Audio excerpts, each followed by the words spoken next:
marka ciidaha kale ee gaalada in la dhex gale ee lagala qayb qaato ee loo tahniyadeeyo ma banaano waxaa idin kula dardaarmaya inaad ka fogaataan inaadna ka qayb qaadanin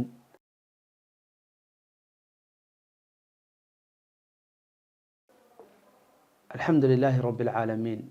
والعاقبة للمتقين ولا عدوان إلا على الظالمين وأشهد أن لا إله إلا الله وحده لا شريك له وأشهد أن محمدا عبده ورسوله أما بعد موضوعه أن ما أنتك هذلين وحويان حكم الاحتفال برأس السنة سنة عصب باللوغيذا من لود بلدقي كره حكم كذا شرعي محوي هي إله سبحانه وتعالى أمت كستوح ويالي عيد شعائر بو ويالي مسلمين تنوح ويالي ما وقتيو يزبنو أي دبال دقان سادرتد إن أي كود ضيدان دتكالي ما بنانو مدكالي وينينته iyo tacdiiminta waa xaq ilaahay uu iska leeyahay subxaanahu wa tacaala in zaman ama wakti wax lagu gooni yeelo oo cibaado lagu gooni yeelana ilaahay baa iskale subxaanahu wa tacaala cidaan ilaahay ahayn ma laha idan weyneyntan iyo shacaa'irtan la muujinayo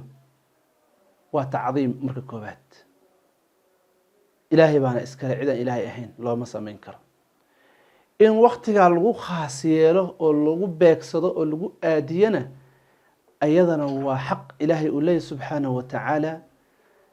hadduusan kuu fasixin oosan ku amrin oosan kuu jidayninna ayadana ma banaana inaad waqti u samaysato saa darteed yaa ciidaha waxaa asal u ah manci iyo diido ayaa asal u ah maadaama xaqa ilaahay ay yihiin subxaanahu wa tacaala wixii sharciga uu tusay oo uu fasaxay unbaa bannaan wixii uusan fasaxinna ma bannaano allah subxaanahu wa tacaala qur-aanka kariimka wuxuu ku leeyahay likulli ummatin jacalnaa mansakan hum naasiku ummad kasta waxaan u yeelnay mansak iyo cibaado ay cibaadaystaan ibnu cabaas wuxuu leeyahay inahu lciid waa ciid buu leeyahay nabigana calayhi salaatu wassalaam wuxuu in badan ku dadaali jiray inuu khilaafo dhaqankiisa dhaqankii jaahiliyada iyo yuhuudda iyo nasaarada inuu khilaafo ayuu ku dadaali jiray nabiga calayhi salaatu wassalaam ilaa ay yidhaahdaan maba doonahayaba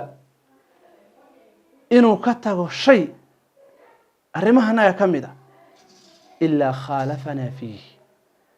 inuu nagu khilaafo ayuu doonayaa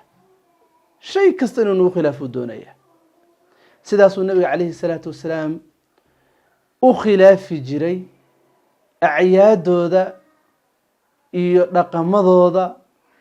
iyo dabeecadahooda iyo munaasabaadkooda xadiidkaasna waa xadiid saxiixa weeye sababka arrinkaa keenayana waxaa weeye in uu tuso nabiga calayhi salaatu wassalaam ummaddiisa inuu ku adkeeyo inay khilaafaan dhaqamada yuhuudda iyo nasaarada islaamka wuxuu xiray tashabuhoo dhan buu xiray in la isu ekaysiiyo gaalada hadday tahay dhaqan hadday tahay camal intaba ilaa allah subxaanahu wa tacaala uu nebigiisa ku baraarujiyey oo uu ku yiri u sheegay in badan qur-aanka ثuma jacalnaaka calىa shariicati min alamri faاtabichaa walaa tattabic ahwaaءa aladiina laa yaclamuun sidaasaa la leeyahy nabiga calayhi الsalaatu wassalaam waxaan kuu samaynay shareeco iyo minhaaj iyo dariiqo iyo wado raac هالراعن كوا هودو ذا هالراعن أن وحبأ أجين مركل الله سبحانه وتعالى وحليه ولئن اتبعت أهواءهم من بعد ما جاءك من العلم إنك إذا لمن الظالمين هذا راعضه هودو ذا يا وحي الرباع يا وحي جعليهين يا رقم كود يا وحي سمينا هيان مركو علمي يهنك كوي ميت كذب وحاتها هي ميت كميد الظالمين نبي قال له الله هي نبي قال له خطابه هي نبي قال له القبصنيه ومدي سونا ودعه هي حكمك يا خطابك ومدي سونا ودعه نعم نبي عليه الصلاه والسلام مصمينا هي ونبي إلهي إلهي معصوم marka asaga lagu hal qabsanaya oo khitaabka uu ku dhacaya umadiisana loo jeedinaya nabiga in badan wuxuu saxaabadiisa ku tarbiyeenahay umadiisa uu ku hanuuninaya inaan gaalada la isku shabihin inaan gaalada la isu ekaysiinin walidaaba nabiga kaleey salaatu wassalaam waxa ka sugan inuu yiri man tashabbaha biqawmin fahuwa minhu qofki isku shabaha qom dhaqankooda ciidahooda labiskooda qaabka ayaga u dhaqmahayaan dhinaca doontaba man tashabbaha biqawm qofka isku shabaha dhinacu doonaba iskaga shabaha haddana tashabbuhaas iyo isu ekaysiinta sharciga ay khilaafsan tahay kuwaas uu ka mid yahay meeshay maraan ayuu maraya abaalkii ayaga كهلا يسجن كهلا بمعنى والذنب وين وشريعة كهر إيمانها هي وين ومن الكبائر يكون عيق في قص طيب النبي عليه الصلاة والسلام يا أبو بكر إسرائيل صعود يا وحي مرين ضد عيارة هيو فيستين هيو حفلتين هيو أي مرين مركز النبي عليه الصلاة والسلام وحيره يا أبا بكر إن لكل قوم عيدا وهذا عيدنا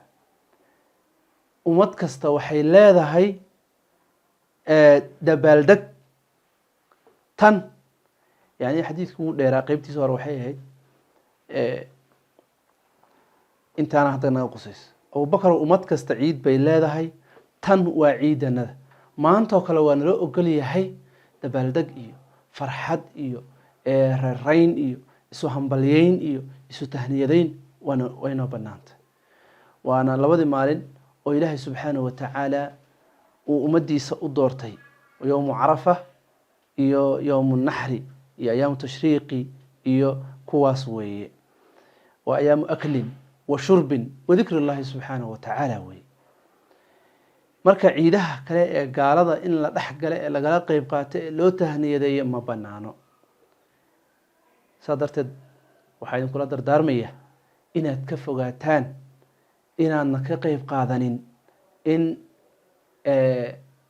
haday tahay qoraal iyo haday tahay cod iyo qowl iyo hadal intaba inaan looga qayb qaadanin sharcigeennana sidaas uu amrahaya nabigeennana sidaas uu barahaya marka هل إسكجرو هانا لا إسكا إلاليه أدبا أمها سنتهين بارك الله فيكم السلام عليكم ورحمة الله وبركاته